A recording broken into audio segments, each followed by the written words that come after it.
A wholehearted welcome to all of you to this webinar, the last webinar of 2024 of the Swiss Implantation Science Network. It is absolutely my great pleasure to be co-moderator of this webinar together with Dr. Lauren Clark, who is a colleague at the Institute of Implantation Science in Healthcare at the University of Zurich in Switzerland. So Lauren and I have the absolute pleasure and also great honor to have experts around the table today who play a crucial role in the journals, the leading journals of implantation science.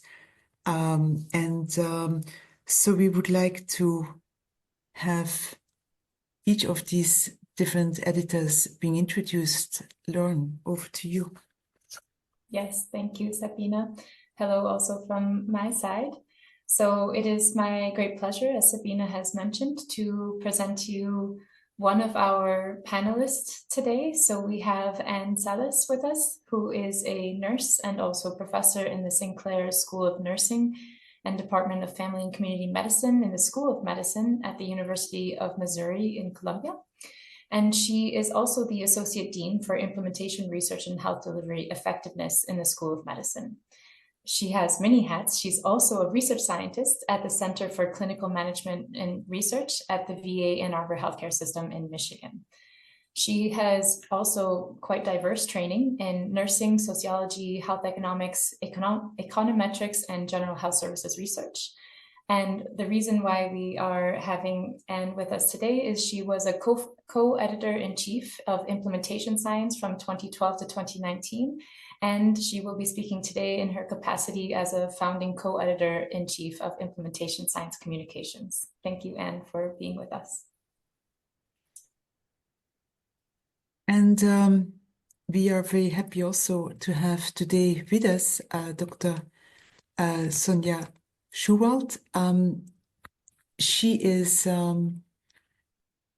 here instead of Dr. Bianca Albers, who unfortunately is ill, and we are absolutely delighted to welcome Dr. Schoenwald, who is a senior research scientist at the Oregon Social Learning Center and who is the co-founding editor-in-chief with Dr. Cara Lewis of the journal Implantation Research in Practice. And we will hear more about this journal later. Dr. Schoenwald is very accomplished in implantation science, and she's currently a senior research scientist in Oregon and was previously professor of psychiatry and behavioral sciences at Medical University of South Carolina.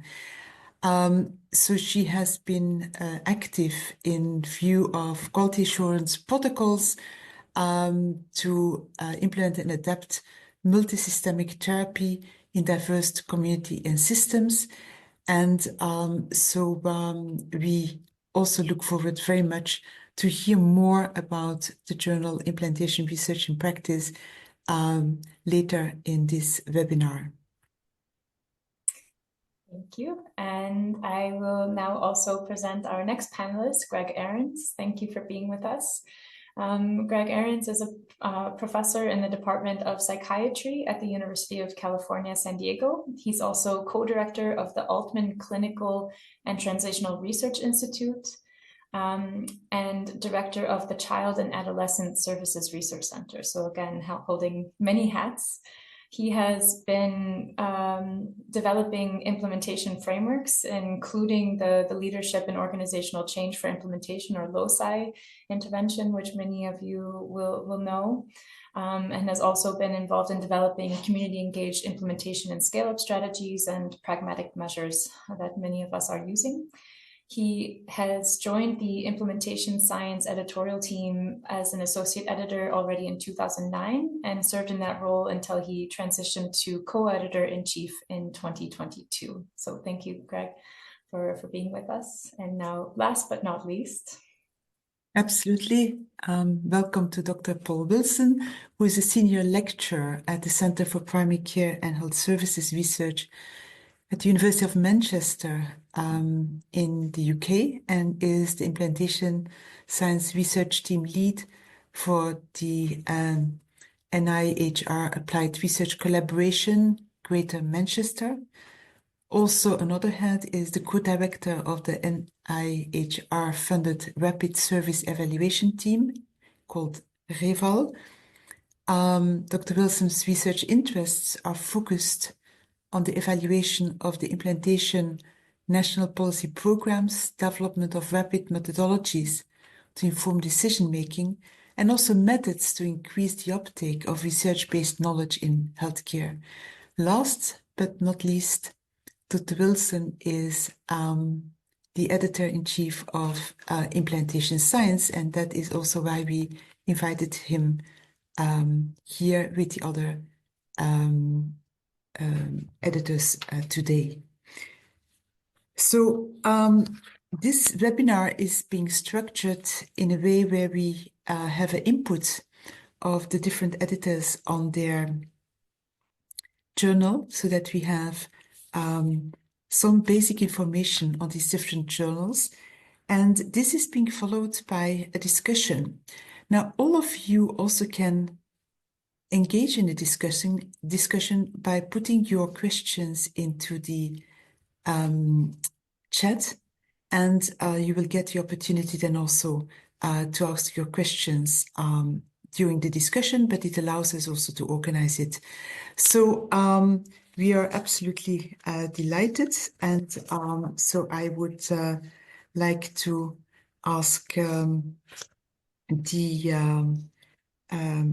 Wilson and Dr. Ahrens, and I understood that Dr. Wilson will do the presentation of implantation science. And so over to you, and I hope that the loading of the presentation is working well. So please, yes, seems to work. Wonderful. Dr. Wilson, to you the floor. Thanks very much for the introduction, and thanks very much for the invitation. So I'm going to speak.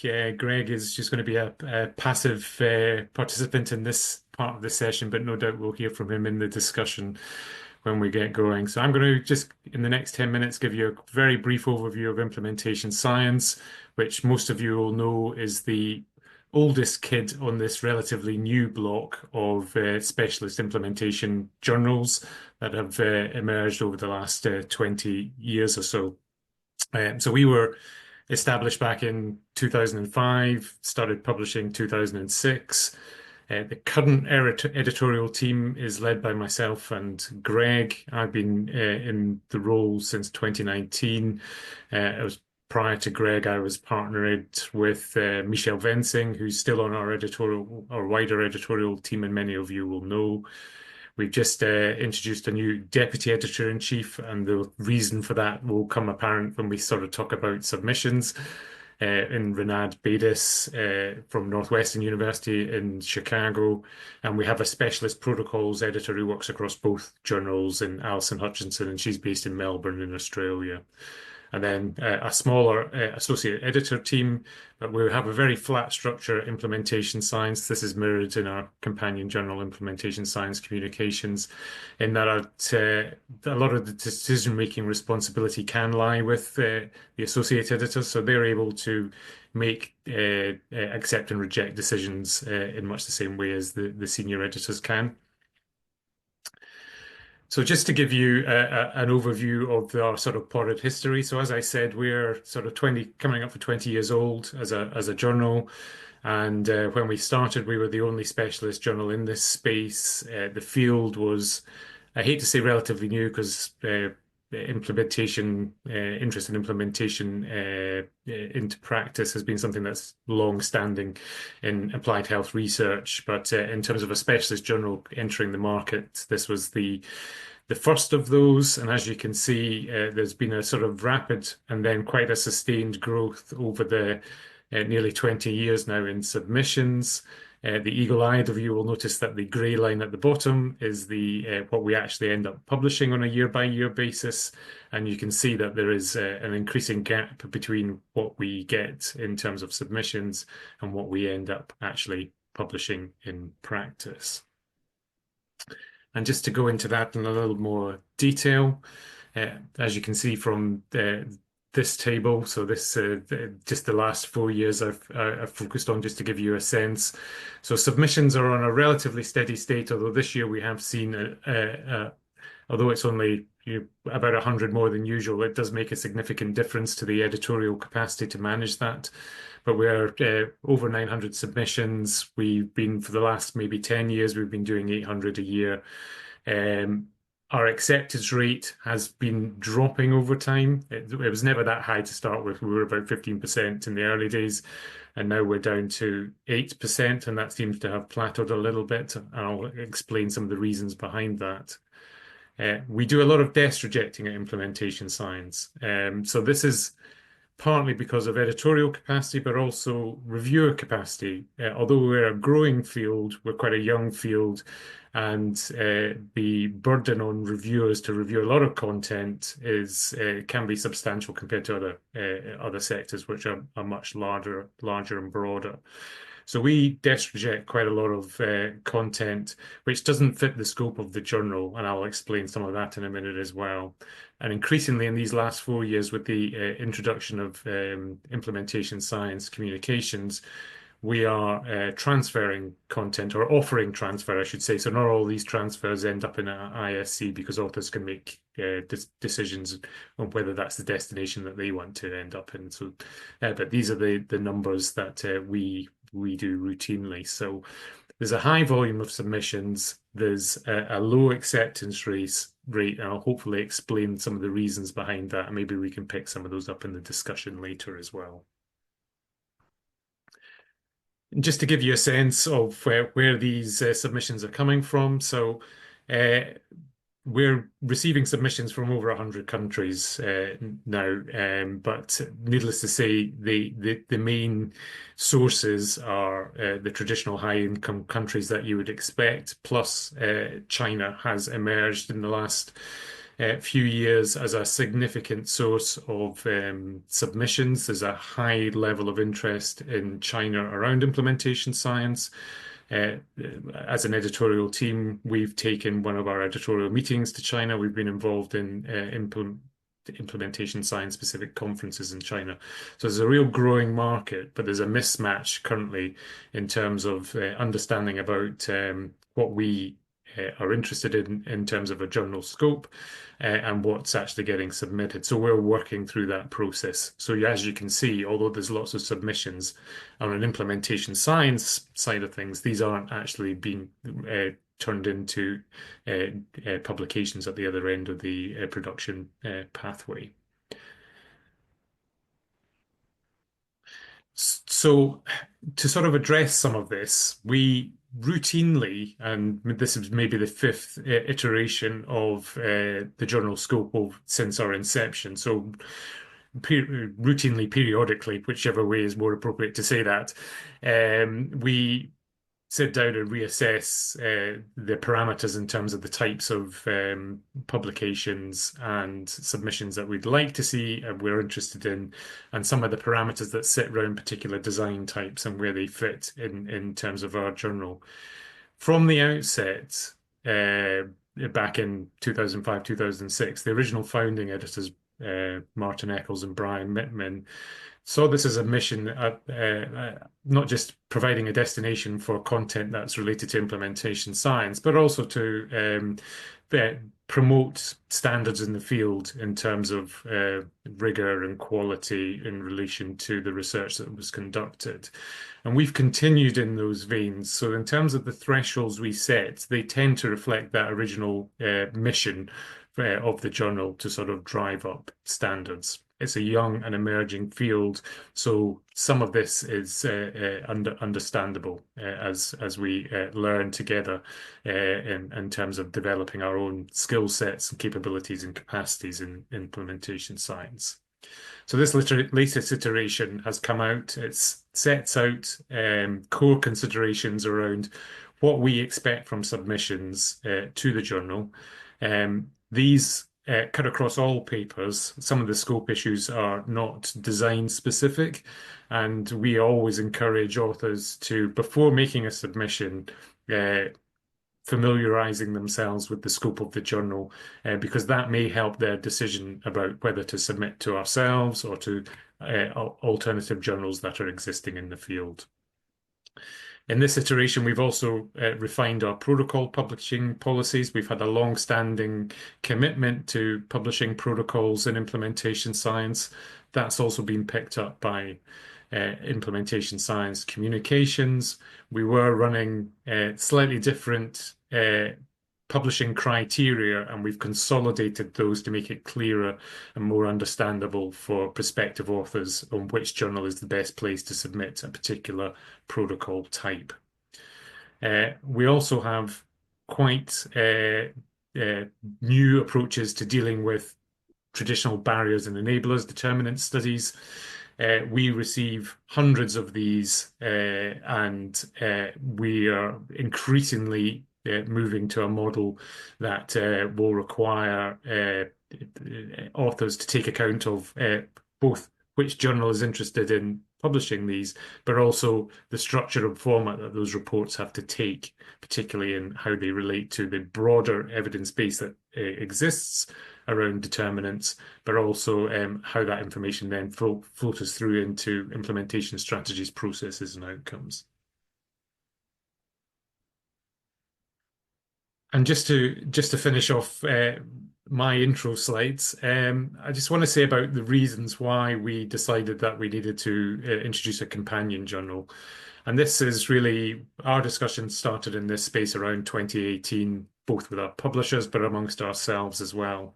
So we're very aware we've had this year-on-year growth. We're very aware that we're, being consistently receiving over 800 submissions a year.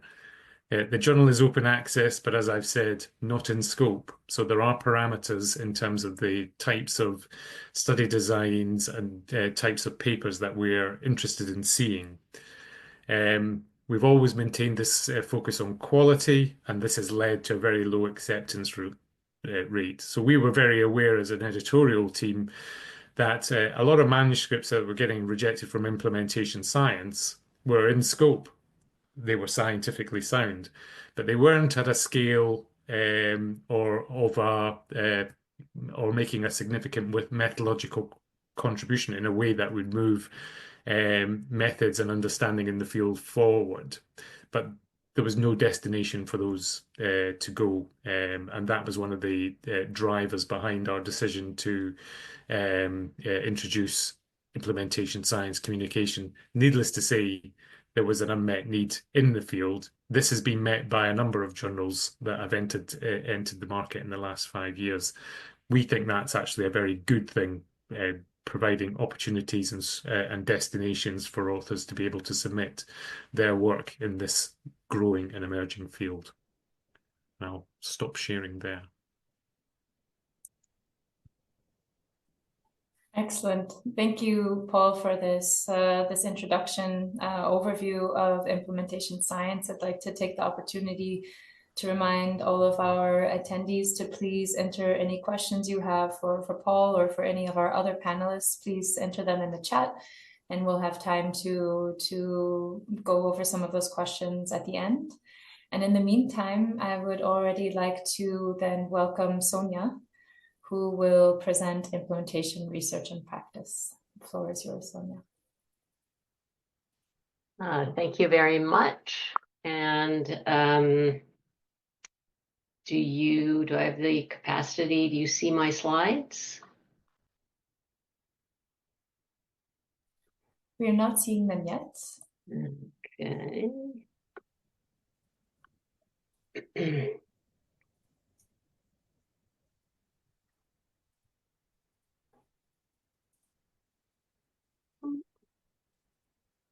Juliana, has Sonja already been made a co-host? I'm sending my request right now. Okay. Excellent. That should be possible now. Right.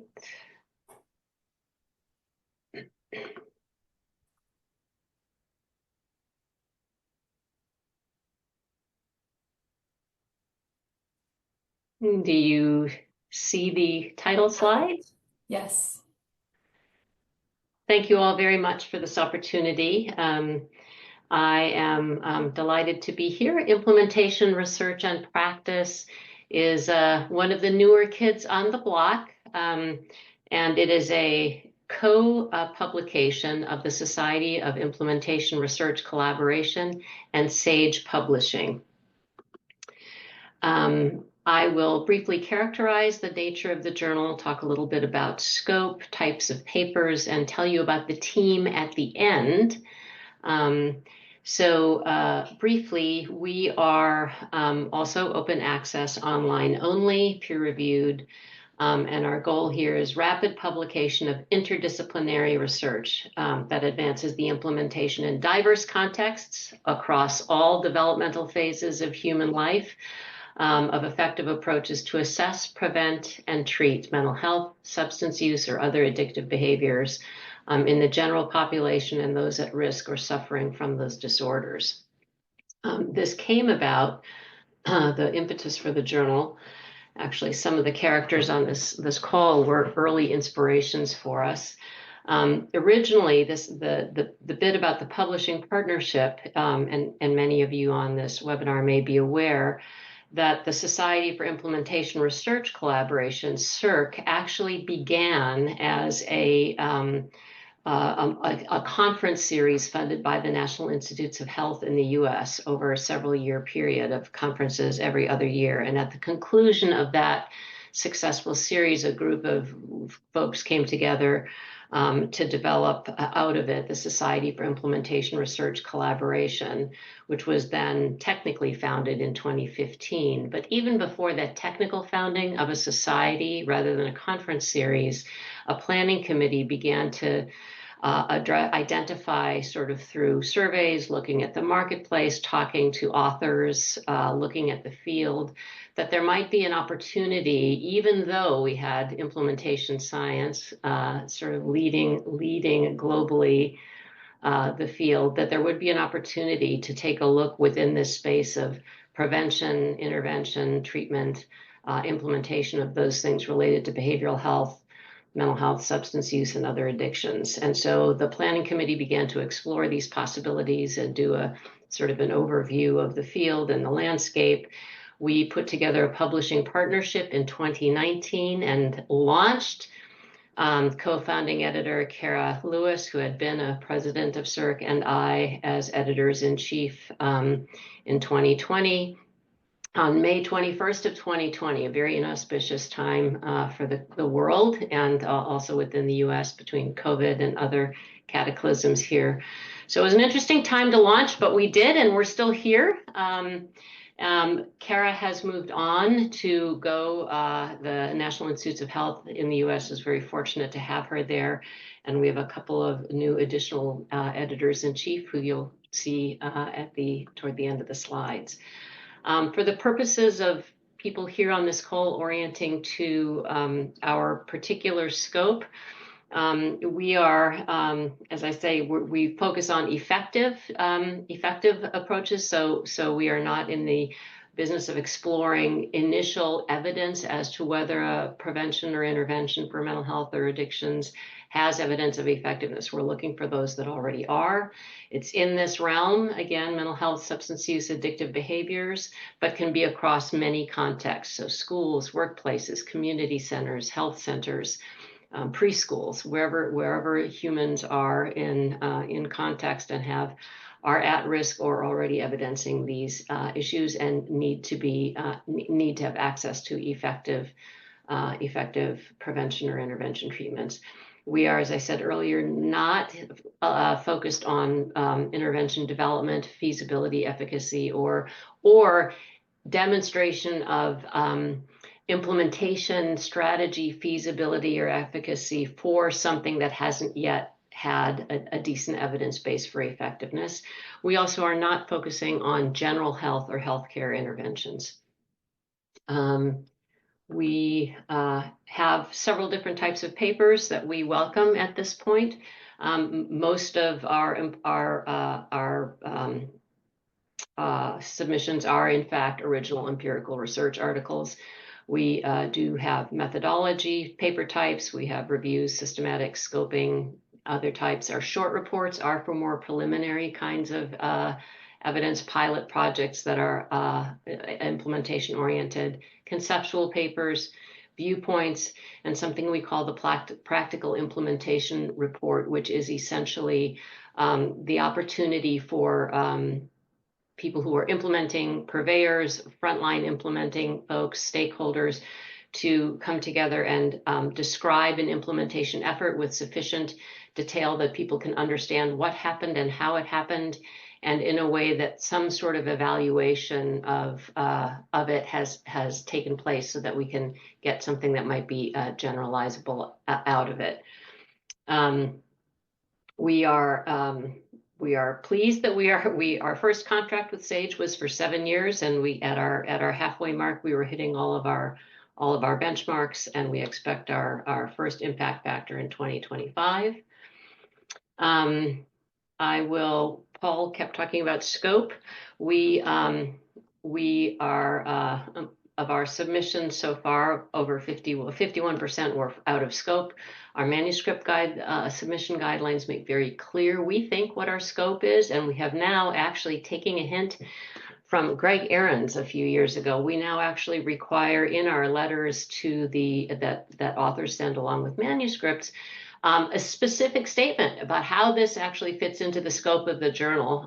Nonetheless, our rate of declining for desk rejecting for out of scope hasn't changed, so we'll have to do a better job of implementing a strategy that enables authors to detect and then address the scope before they send before they submit. Another piece of advice is, given everyone on this call, maybe I shouldn't have to say this, but really implementation, being immersed in how this involves implementation, what the implementation literature says that's relevant to the particular topic. And then having an opportunity to take a look at the best paper type, looking at submission guidelines before submitting. And we are open and very happy to hear from people in advance before deciding that it's time to come to us to see whether, in fact, what you have in mind is appropriate. It's not a guarantee that we'll accept it once you submit it, but we are very happy to hear from you if you have any questions and to provide some guidance about that. If you're a CERC member, this is my shameless plug for CERC. If you're a member, you get a discount on the author processing charge. And as all of us would say, if possible, please say yes when you are asked to review. Here's some quick stats, but I think in the interest of time, what I'll do is just tell you about the team that is currently at the helm here. So, and you have, some of these people have been on these webinars in the past. I think Byron qualifies as world famous at this point in this field. Bianca, who was going to do this today and probably would have done a much better job, is unfortunately quite ill, so unable to be here, but a colleague of some of you there. And Madison Walker is our editorial assistant, whom CERC helps to support in this role, and she is extraordinary in her helpfulness to us associate editors and authors. This is our current slate of associate editors. We are aiming to ensure that we have representation from different parts of the world, and also, of course, to have the appropriate expertise among our associate editors in the different content foci of manuscripts, substantively and methodologically. And so some of these folks are still the founding associate editors who went through the startup phase with us, and others have come and joined us within the last few years. So we have had a Twitter, then X presence. We are also working now on the Blue Sky platform. And I will also end by saying that, unfortunately, I have to leave this terrific discussion that is about to take place in about 20 minutes. So if, as the discussion goes, people have questions in the chat that I am to be addressing. I'm going to have to follow up with these fabulous organizers to see how we can do that in another way. Thank you very much.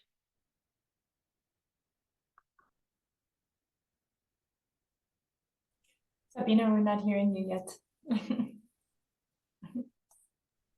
Dr. Schoenwald, thank you so much. And we are delighted that you just stepped in and joined us. Absolutely fantastic that your journal also could be presented here. I am now inviting Dr. Anne Sils for the third journal, which is being part of this roundtable with editors of implantation science journals, and she will present key points on implantation science communication. Dr. Sils, to you the floor. Thank you. I just want to check with you, Sabina and Lauren. Would you like to take some discussion for Sonja before she has to leave? I'm available through the whole period, so I'm happy to, if you want to take 15 minutes to do that now. Let's say that what we would perhaps, and thank you so much, Dr. Sils, this is absolutely very kind of you. What we could do is specific questions concerning her journal, that we take them. The discussion afterwards is more general questions. So I would like to kind of start with a question to you, Dr. Schoenwald, and more specifically, could you elaborate a little bit? Where are your papers primarily coming from? Is this US based, or is it also so international as we have seen before in implantation science? So do you have an idea geographically where the submissions are primarily? Yes, absolutely. And in fact, there's another slide presentation that has the pie chart that has all the pretty colors of where they come from, and also another set of pretty colors about which papers are, which paper types, what's the acceptance and rejection rate for each of the different paper types that I had identified earlier. And so at the moment, we are still heavily U.S.-based submissions are coming from U.S. Probably half to two-thirds of them. We do, however, also have an increasing number coming from the New World, from down under, from a number from the UK and Europe and Australia. More of them now in collaboration. Australia, New Zealand, some of them in collaboration with on-site implementation projects in which at least some of the co-authors are, for example, in Sub-Saharan Africa, or we have had several submissions from a variety of Latin American countries, some of them successful, but we are in the process of also trying to identify colleagues and reviewers and potential associate editors who might be able to help us to become more prominent in those other sort of geographical locations. And a piece of the strategy in having the privilege of having Bianca join us as a co-editor-in-chief is it means that we now at least have one international editor-in-chief, and whereas we started with only two from the US. And so our intention is absolutely to be able to increase the proportion of submissions that we get from other parts of the world. We are intended to be a global presence, and we are working hard at it. Thank you so much. Is there anybody of the audience who would like to ask Dr. Schoenwald a question, or of the roundtable colleagues? Of course, they also can kick into the discussion. We will go after the last presentation more general, but this is really your opportunity to address specific questions for Dr. Schoenwald. Lauren, please go ahead. If I may, Sonja, thank you for this presentation. One thing, so it was very interesting. Thank you for presenting the history of the journal. I'm curious as well about the thematic focus on interventions in behavioral, mental health, substance abuse, and so on, because it's not necessarily in the title obvious that this Yes. would be the scope. And so I just Mhm. wondered if you could say a little bit more about that, and if the title being broad is perhaps an indication that it will not always be that way. Perhaps at one point you would expand. I'm just a bit curious about this focus. It's an excellent question, and we were the process of coming up with a title among the CIRC membership journal club and SAGE was really fascinating. And what I would say is it is generic at the moment. And as you have sort of alluded to, is probably another reason why we get out of scope kinds of submissions fairly often, is partly because of what you are alluding to, which is depending upon how we did in the world, what kind of work we attracted, the quality of the work, both nationally, internationally, what kind of contribution we were making, whether we could hit our marks. We might find out that we were going to be in a position where we were saturating everything that could be in this realm with respect to behavioral health, mental health, and addictions sort of internationally, and could open up to other things. So that is a piece of it. A more proximal cause of the generic title was that early on, finding the vocabulary for behavioral health / mental health, substance use, addictions, that would make sense across different contexts, even just with our publisher in the UK. So the publishers wanted to call it social care. The folks in the United States couldn't understand really quite what that meant. We talked to the people in Australia, it was a different thing. And so part of the problem was we ended up with too many words in a title to try to get at how would behavioral health, mental health, and so on, addictions be referred to in a way that triggered for the world, oh, I should look here. And at the end of the day, this is what we have. And yes, there is in fact a possibility as we move forward and expand of a scope enlarging further. At the moment, we have not got this particular niche taken care of by any means yet. Greg, oh, am I allowed to call on? Who's sorry? Yeah, You're moderating. go ahead, Greg, please. Call on me.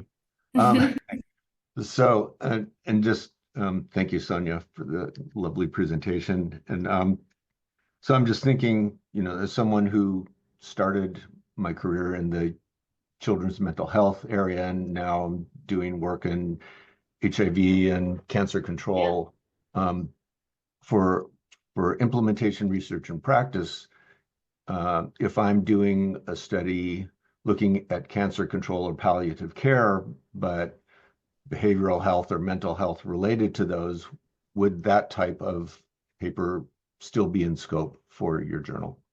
Yes, so we have had several.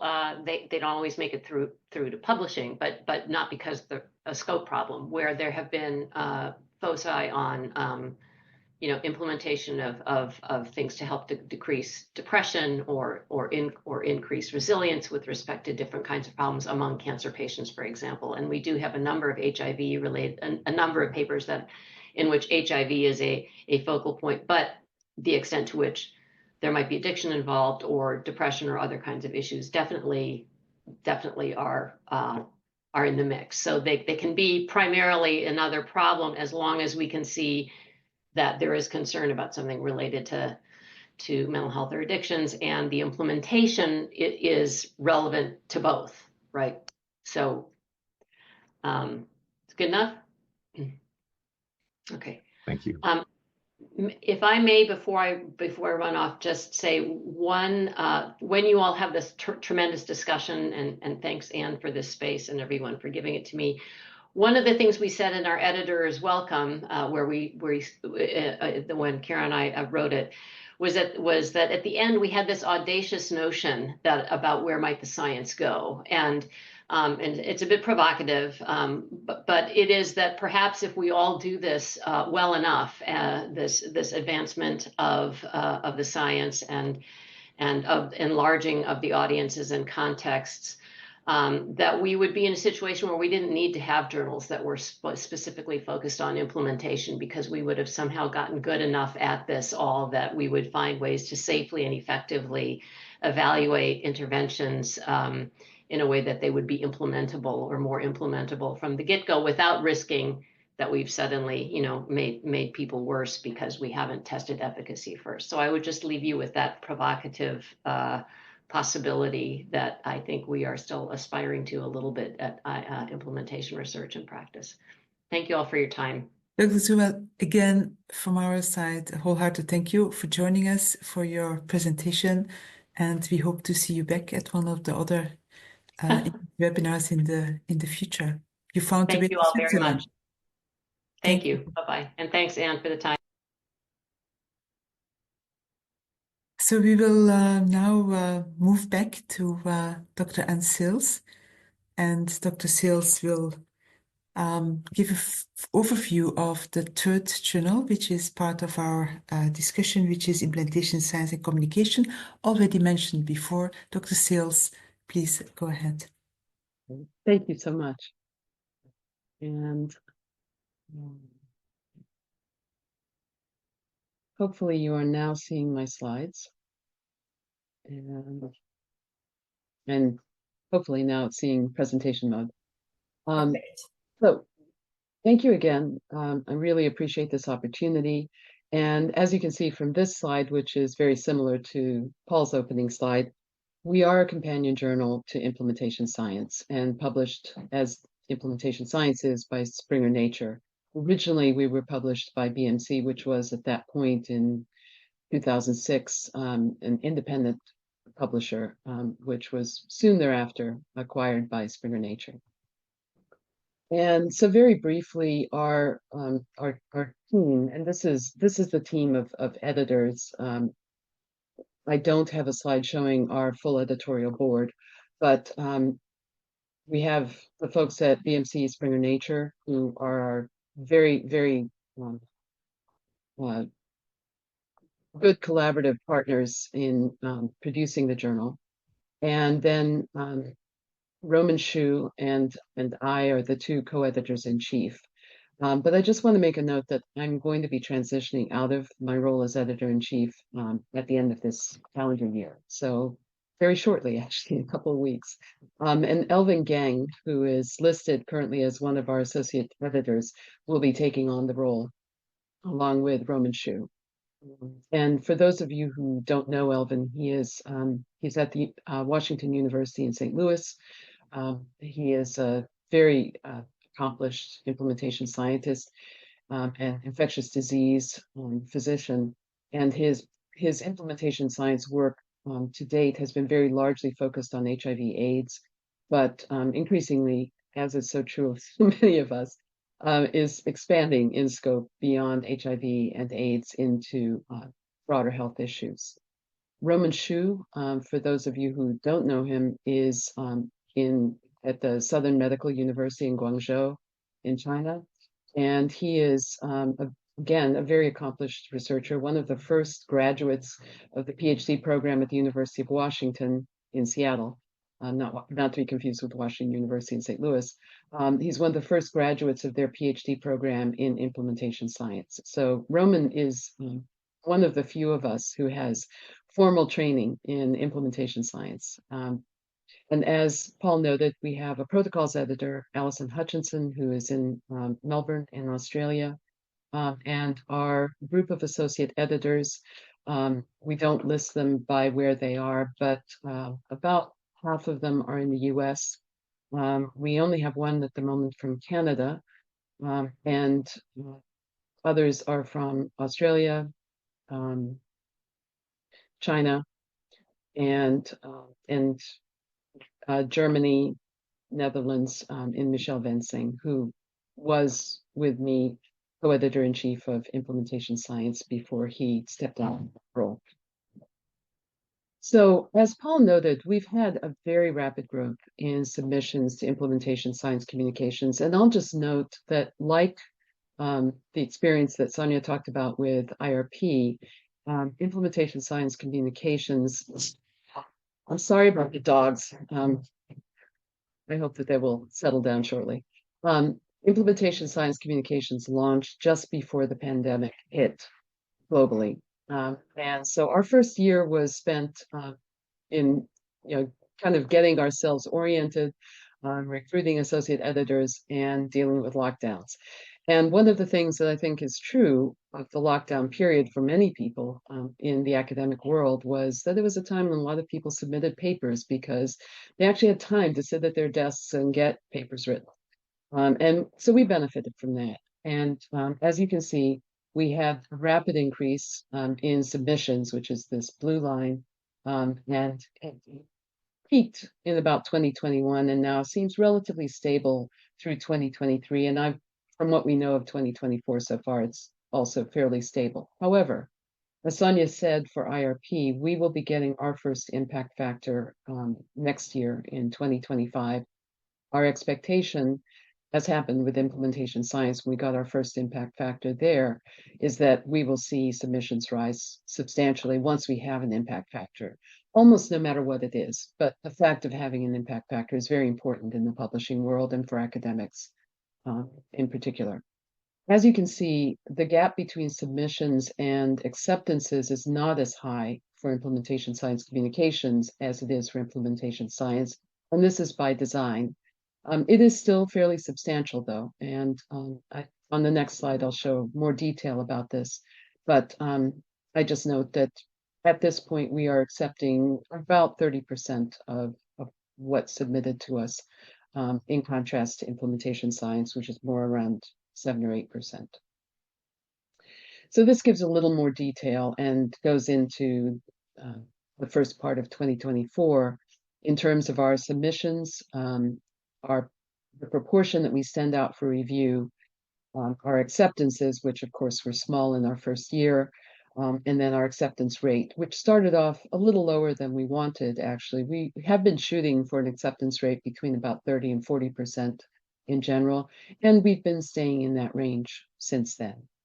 And as you can see, we have a total number of decisions across the board. We are getting about 350 submissions a year. So a little more than a third of what implementation science is receiving. However, I will just say that in our first couple of years, the majority of what we received, the manuscripts we received at implementation science communications, were transfers from implementation science, which again was by design. Now we are actually getting about half of the manuscripts submitted come directly to us. Which is interesting, not something, frankly, that I had expected. I expected we would continue mostly to get transfers and that most people would initially submit to implementation science.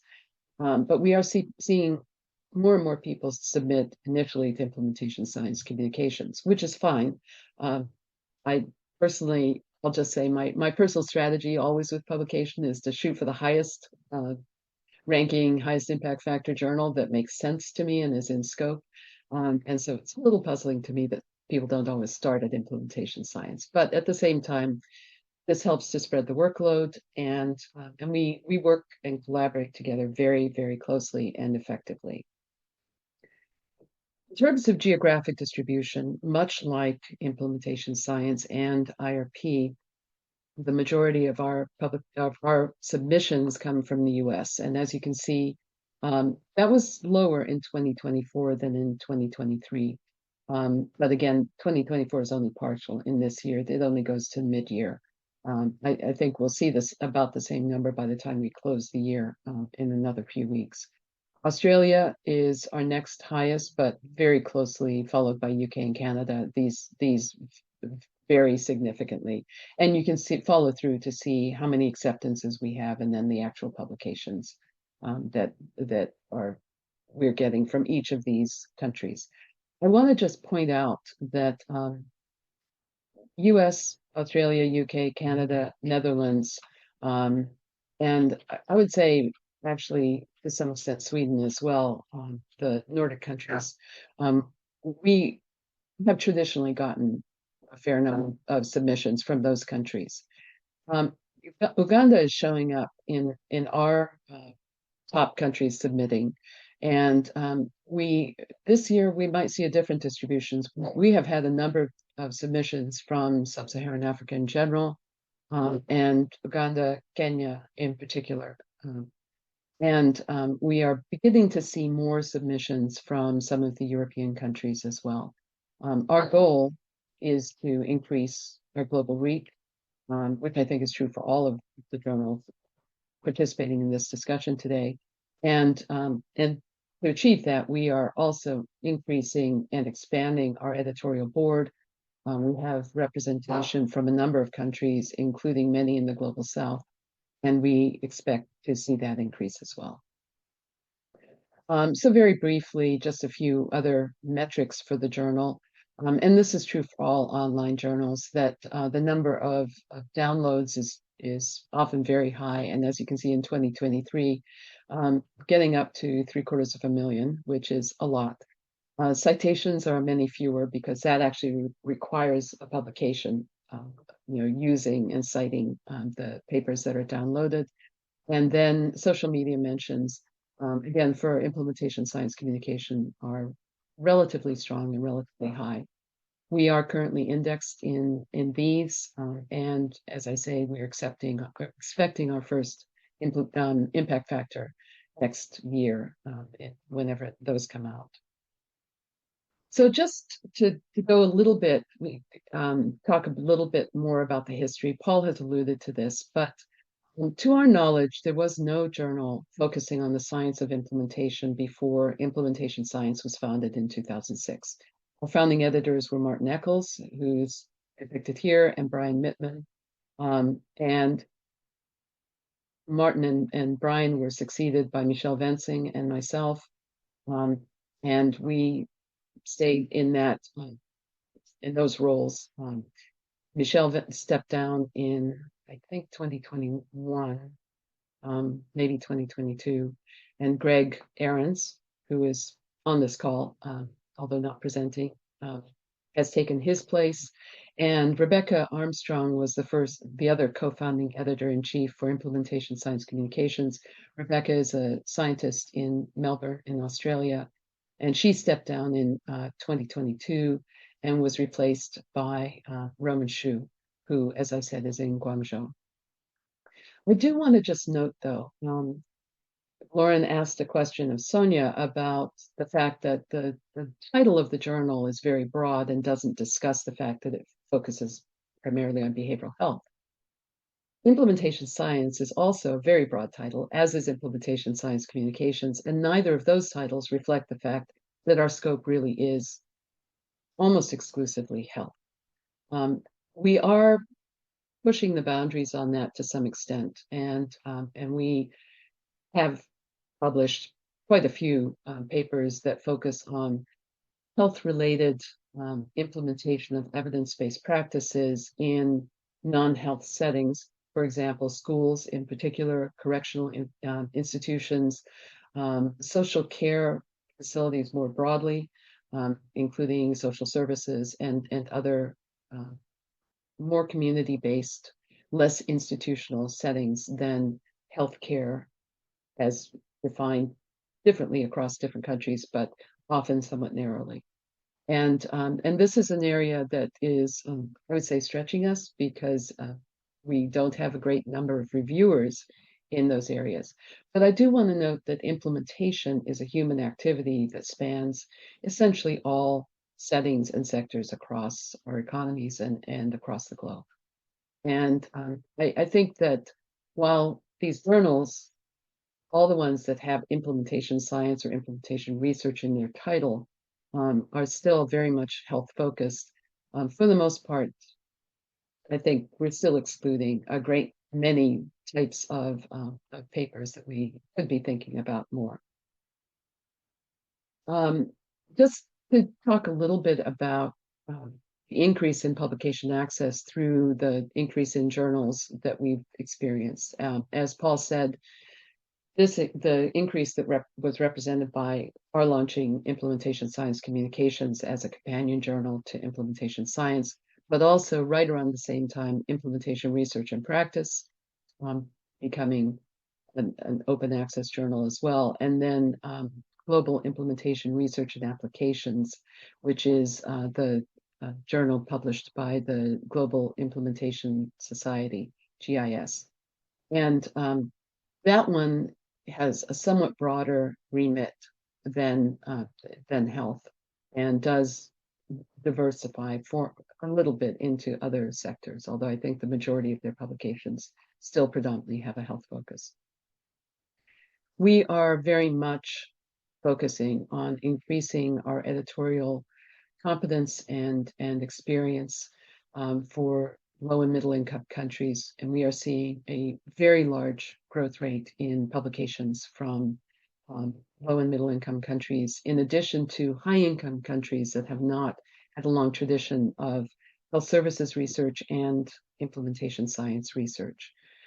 And we are anticipating further growth over the next several years. And I think that that is it from my slides. So I will go ahead and stop sharing at this point and turn it back over to you, Sabina and Lauren. Thank you. Thank you, Anne. I tried, as you were speaking, to really quickly jot down this quote: implementation is a human activity that spans all sectors across the globe. I like that very much. And I think a lot of our discussions as well come back to implementation science is not only a health and healthcare sector, but that is, so I like this very, very timely. Thank you. All right, so I would like to kick off our roundtable mode. So we have a few questions pre-prepared for you, and I would at the same time like to again remind anyone who has questions for our editors, either specific to that what has been presented so far or just anything in general, please go ahead and do so in the chat. But in the meantime, I will kick us off with an easy question, which is, where do you see the field of implementation science evolving in the coming years?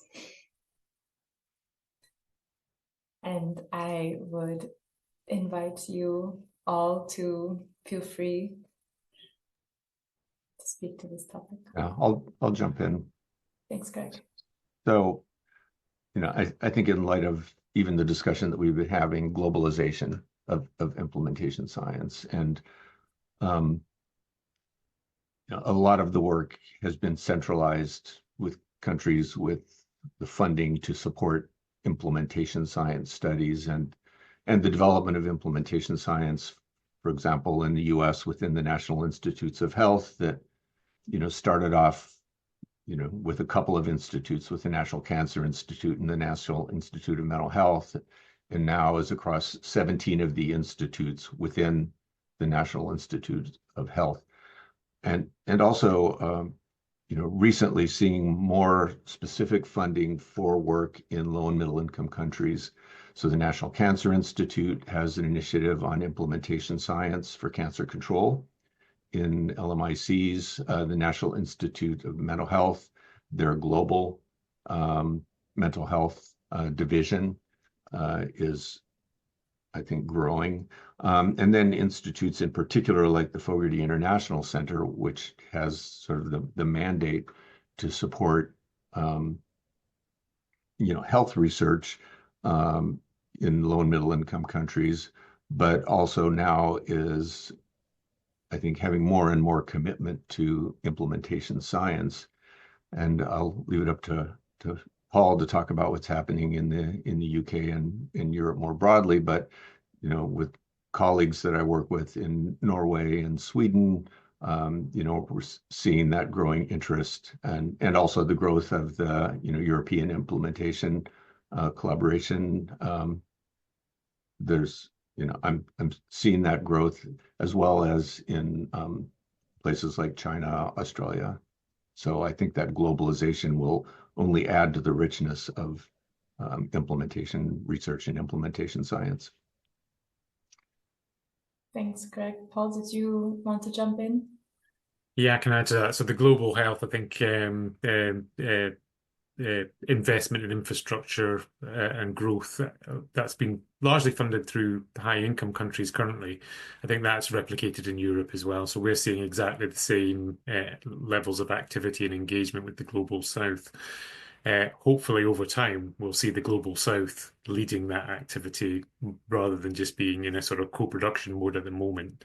And sort of, I think we're not far off that happening. That'll definitely be turned around in the next 5 years, I would imagine.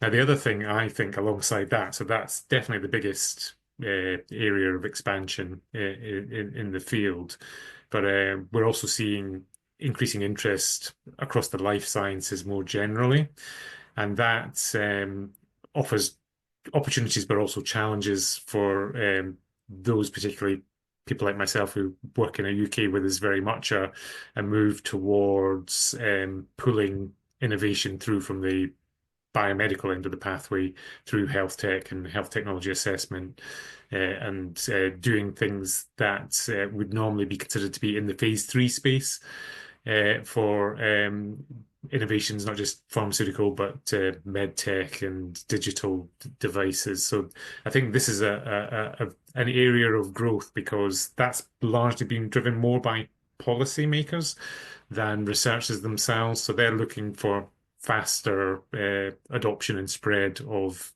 new innovations in whatever shape or form they may take. And that requires careful evaluation.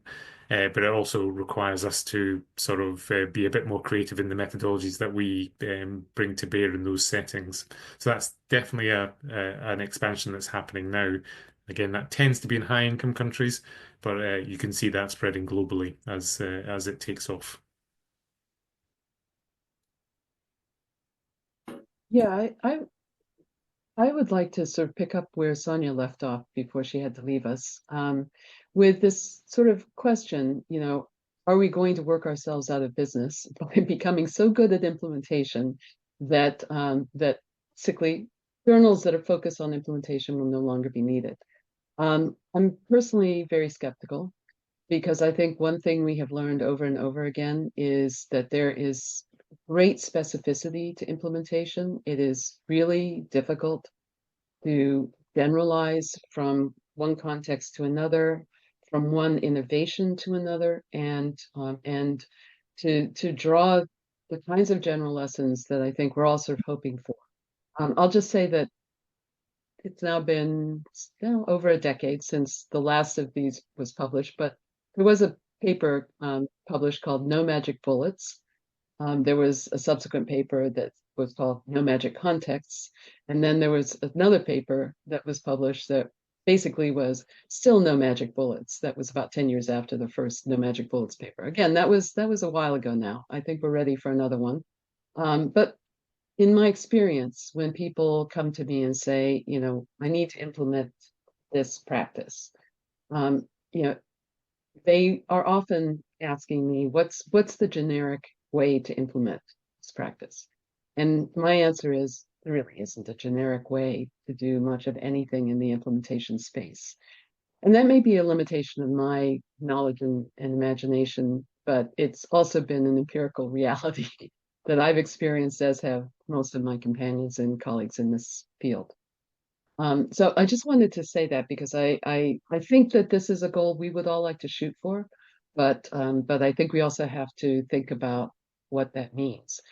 The other piece that I'd like to just talk about is actually to get to one of the comments from Anna Bergstrom, which I think is a really important one. She comments that she works a lot in low and middle income countries and settings, and with UNICEF, which has its definition of implementation and implementation research.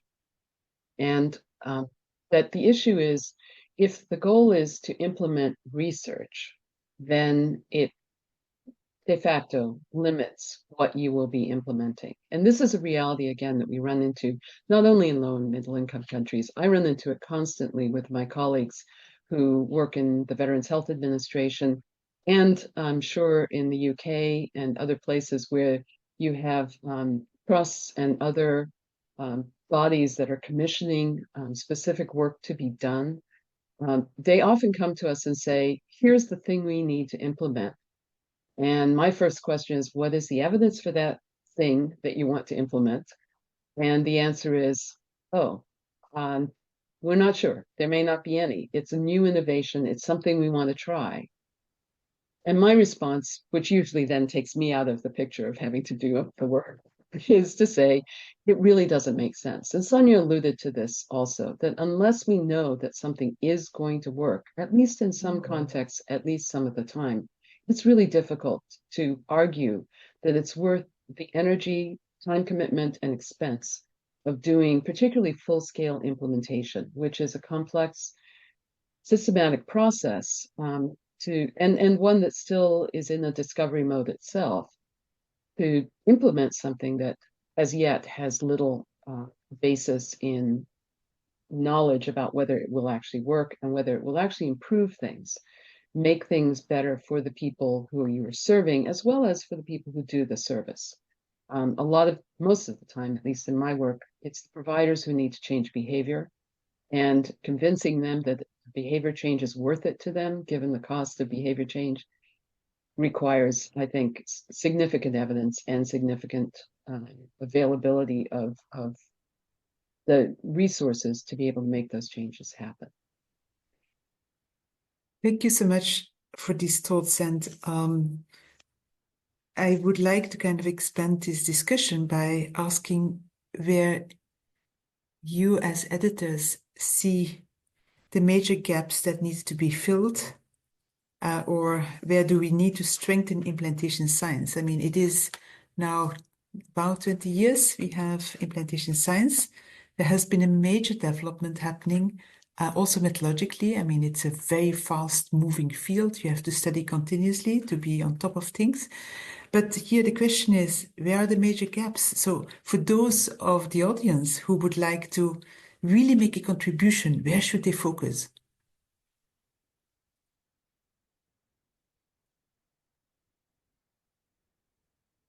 So I'll jump in since no one else is. Yeah, I mean, I think one of the things we see, that it's common knowledge that there are many, many theories, models, and frameworks. One of the gaps that we see in submission is the lack of actually digging in and testing the tenets of those theories and models and frameworks, and really kind of specifying, which aspects of a framework may or may not be important, and how to set up your research so you can actually test that. So, one of the gaps for us, and I think one of the reasons for many of our desk rejects, is there something new in what's being submitted? Is there something new in the study that's being presented that will advance our knowledge of the field and advance our understanding of frameworks of the sort of mechanisms of implementation that can drive improvement in the implementation. So for me, that's one of the major gaps. Thank you so much, Dr. And Wilson. I'll just add to that. So I think methodology-wise, I think if you're a new entrant or somebody who's come into this field and you're developing your early mid-career research, I think don't lose sight that implementation science is part of a broader applied health research constituency.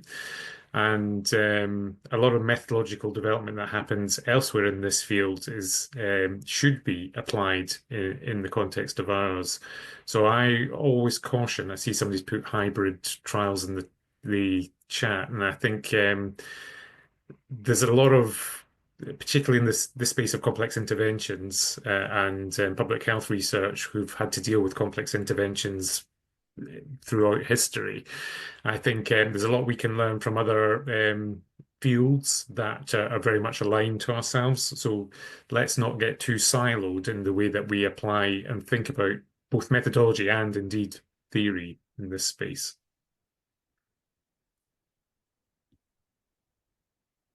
Dr. Seals, any thoughts from your side?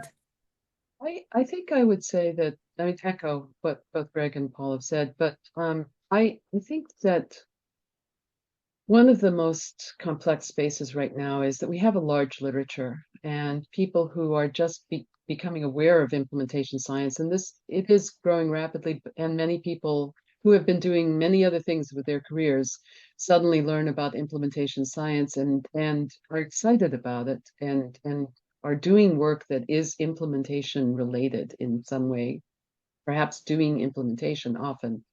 But they then produce a paper and submit it for publication. This issue of, is it contributing anything new, is a really complex one if you have not been following the literature for the last 20 years, because the literature is very large and it's not particularly well synthesized in my experience.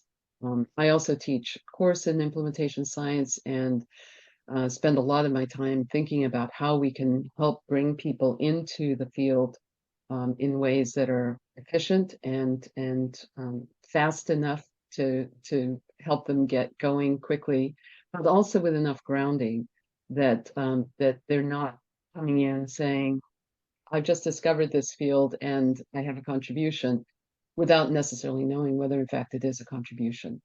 Um, I think that one of the areas I would stress that we are still very much in our infancy in understanding. We have a fair amount of theory, although I would say it's not well articulated theory and it is not well developed theory. And Paul just alluded to one of the reasons for this, which is that our theory base comes from many, many disciplines. We are very synthetic. We are not a standalone basic science kind of discipline. And to be able to really understand the core disciplines that we draw from takes investment of real time and energy. And that, I think, is something that for a lot of people is not a message they want to hear, because people who do implementation are doers and they want to see results and they want to see change. Getting to the point of saying, we have been studying these issues and trying to understand the phenomena that underlie the change that we're talking about for a long time, and yet we are still in our infancy in understanding it, is, I think, a difficult message for people to hear, and one that I think is complex. And I'll just say, I am very glad that Implementation Research and Practice as a journal has the practice application reports. That's a form of paper that we often get submitted to us, where people are basically saying, this is what we have done, and we are reporting on it. And we fairly routinely reject those because focus for both implementation science and implementation science communications is on the science and not so much on the practice. Whereas IRP and JIRA, the Global Implementation Research and Applications, both have an expanded scope beyond ours, which does include the practice of implementation. So I would encourage people to think about that as you think about, what am I submitting? Where is the scientific content of what I'm submitting? What research questions am I trying to answer? And if the answer is, most of what I'm doing is practical, pragmatic, doing implementation without a great deal of focus on theory, understanding the mechanisms of why things have happened the way they have, then you might not want to submit to implementation science or implementation science communications. Thank you. This is very thought-provoking. I have a lot of kind of reactions in my head, but I'll stick to the script, and I'll keep us going with our next question, which some of you have already alluded to a little bit in your presentations, but we would be interested to hear from you. What are kind of the most common mistakes that you see in people applying to your journals, or kind of the most common reasons for those desk rejections, which are quite common? Well, I'm happy to go first on this one, since I've already sort of mentioned some of those. The biggest one is, frankly, scope. We get, and this is a little more complex than it may seem on the surface, but we get papers submitted to us that actually don't mention the word implementation at all. So they may be health related, they may be focused on evidence-based practice in some way, but they don't actually focus on implementing those evidence-based practices. I'll also say that we do see implementation as a very broad process that goes all the way from the synthesis of evidence to understanding the outcomes of implementing evidence-based practices. And so we have published and will continue to publish papers about how guidelines are are created, what the different approaches and methods of doing guideline synthesis are about, as well as the trials and all the kinds of testing that people do. But when the paper really doesn't talk about implementation, it is almost certainly going to be considered out of scope for us, even if in the minds of the people writing it, it's all about implementation, but that's not what they're really writing about. The other piece that we have been finding increasingly is sort of the related topics kind of area. So a lot of people are using theories, models, or frameworks that have been developed in implementation science and are closely associated with the implementation science in their, how they're used and how they're reported. But they're using them not in the service of implementation. They're using them as measurement of outcomes for an efficacy trial, for example, or to measure how things are being done in practice without a focus on the implementation components of it. Another often related thing is in the area of adaptation. So a number of frameworks have been developed around adaptation, and to some extent sustainability is another emerging area. And people see that they're using an adaptation framework, and in their minds, that means they're doing implementation science. In our minds, it's not always so clear. So I would say, really thinking, is this thing I'm talking about related to implementation and implementation evidence in a way that I can defend and describe as evidence and effectiveness of the practice or policies that are being implemented? I'll just jump in with another one as well. So we receive a lot of pragmatic trials at implementation science. So trials that are establishing often the clinical effectiveness of an intervention, or establishing the focus is intervention and effectiveness in some shape or form. And they often have, not often, occasionally come with process evaluations that have gathered some information on implementation.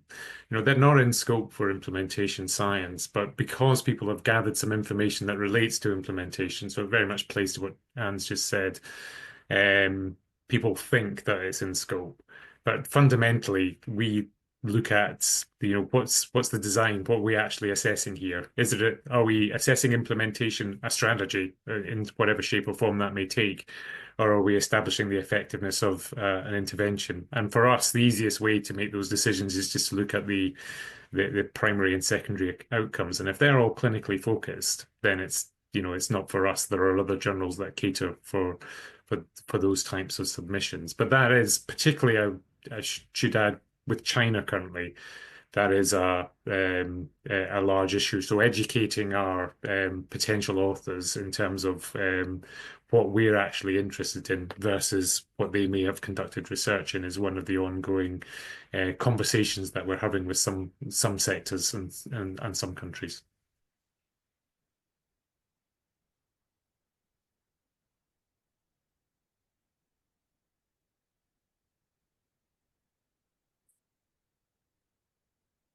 I just would like to come back to something that already has been addressed before, which is you see more and more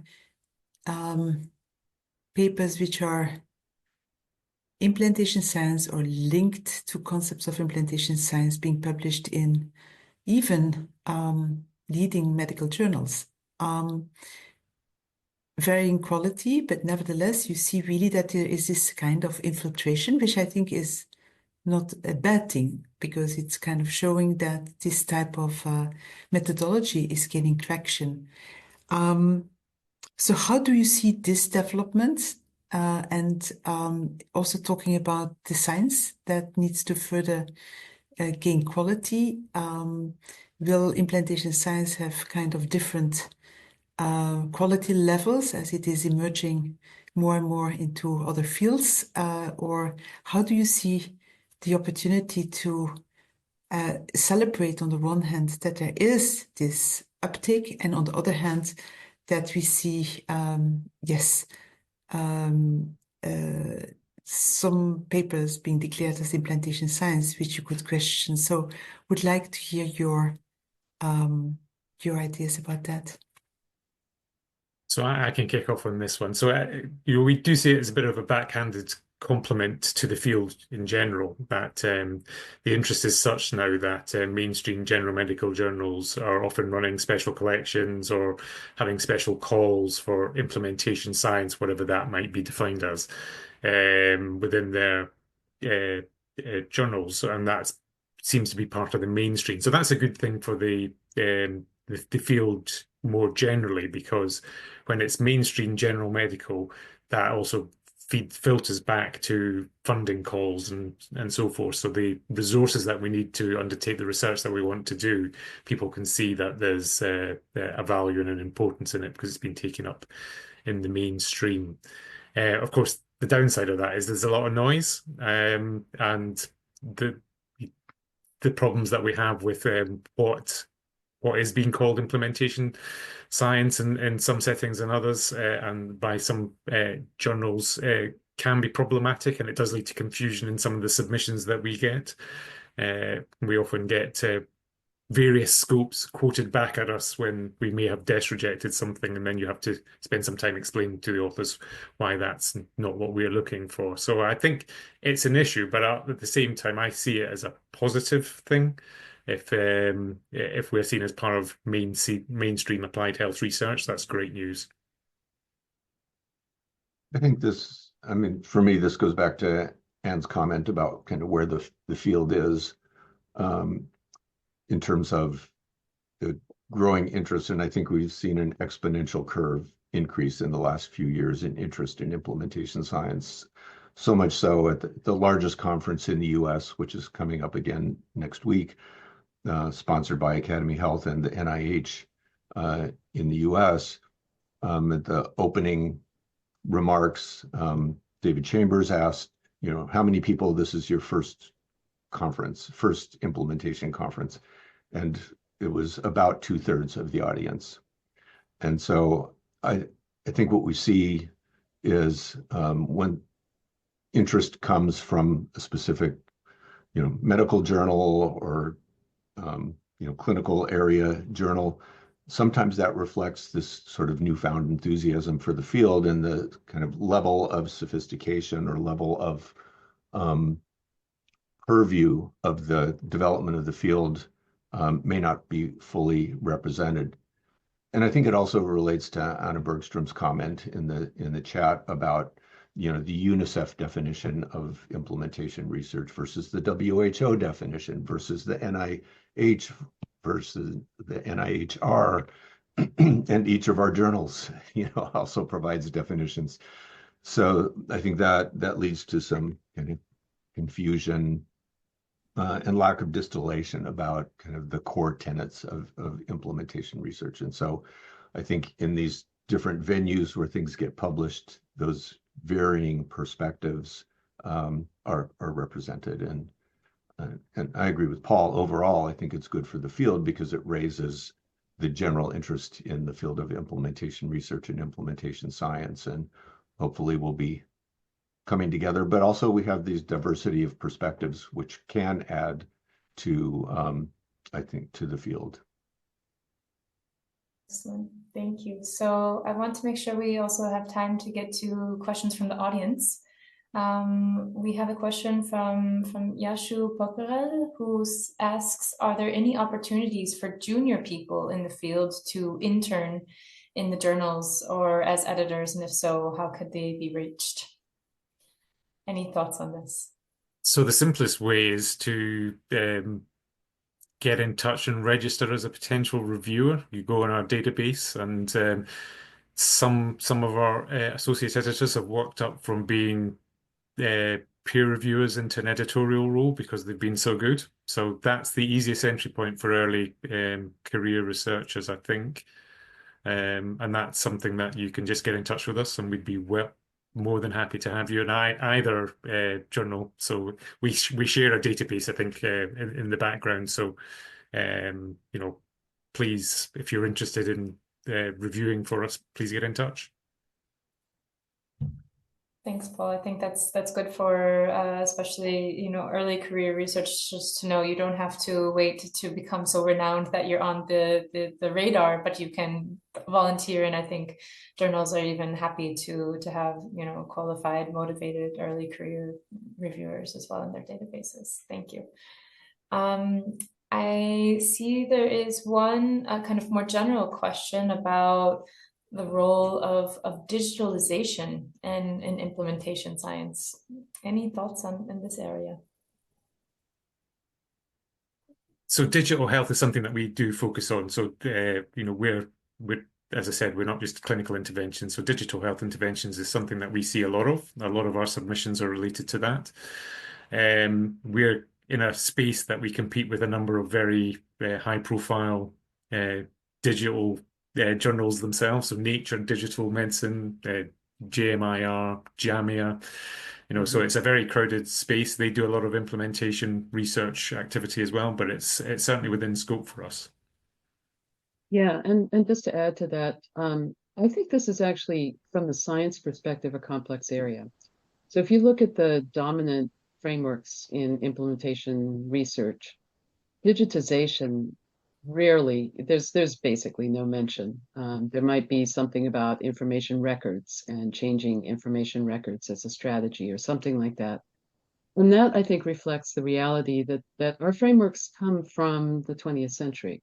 And they come from predominantly primary care research in implementing guidelines in primary care in the 20th century. And this is back to a question that Sabina had about, how, or actually I think it was yours, Lauren, about what do we need to do to expand and move the science forward. I think this is a critical area. We need to expand our theorizing and our frameworks to be robust around what does it mean to use the tools that we now have available to us through electronic health records, through all of the kinds of apps and databases that are expanding and proliferating in all areas of health, and also all areas of human activity. But specifically in health, this is a huge area, and I would say poorly understood in the implementation space. Yeah, I think there's sometimes the things that we deal with as editors is, what is really being implemented? Is the digital process the implementation strategy, or is it the clinical intervention, or is it some combination of both? And is that clearly specified? And so I think authors in this space, people doing the research, it would help us if they could be explicit and clear about what's the implementation strategy, and what is the sort of clinical space, clinical intervention piece, and what is the evidence for the clinical part of that. Excellent. Good. I think in the interest of time, we need to conclude this session, but I would like to, again, on behalf of the Impact Network, all of our organizers and our attendees, thank you all very warmly for being a part of this panel discussion, for presenting your journals, for giving your insights about the future of the field and things that we as contributors to this space should be having in mind. So thank you very much for your time. I would also like to, before we leave, give the floor to Sabina to say a few words about what will be coming next in the Impact webinar series in 2025. Thank you so much, Lauren, and also wholehearted thank you to the roundtable members for this vibrant discussion, which gives really insights in these different journals and beyond, feeding into what the future will bring. And for us at Impact, we have been discussing what are the topics that we would like to bring next year, and we have not yet completely decided, but I would like to give a glimpse of what it could be. And so currently the 5 most prominent topics is implementation science in various settings, and primarily the low and middle income countries, where there is an interest, and this was also addressed in this webinar. Then also a very practical element, which is how do you build an implantation science team? So, which got a high support in the group that was preparing the next year. Then a next one is social marketing in implantation science. Artificial intelligence and implantation science, which has been recently addressed in one of the webinars at the US. Nevertheless, I think also the Swiss Implantation Science Network is very much interested in this. And the last one is more one which is focused on a specific field, which is improving outcome of patients with cardiac conditions across the disease continuum, and talking about how implantation science has shown to be extremely helpful to reach that. So we will in January have the announcement of the topics and the dates of the webinars, and also those who will then be invited to contribute to that. So please stay tuned with us. And also here at the end, I really would like to extend a sincere thank you to Juliana Barnik. And Juliana, could you please kind of come on the video, because Juliana has been supporting the impact webinars over the past years, and she will now move to a new role. But Juliana, truly a virtual bouquet of flowers to you, because, you know, these webinars only can work if we have, you know, the oil in the system, and you were the oil in our Rolls-Royce engine. So thank you so much.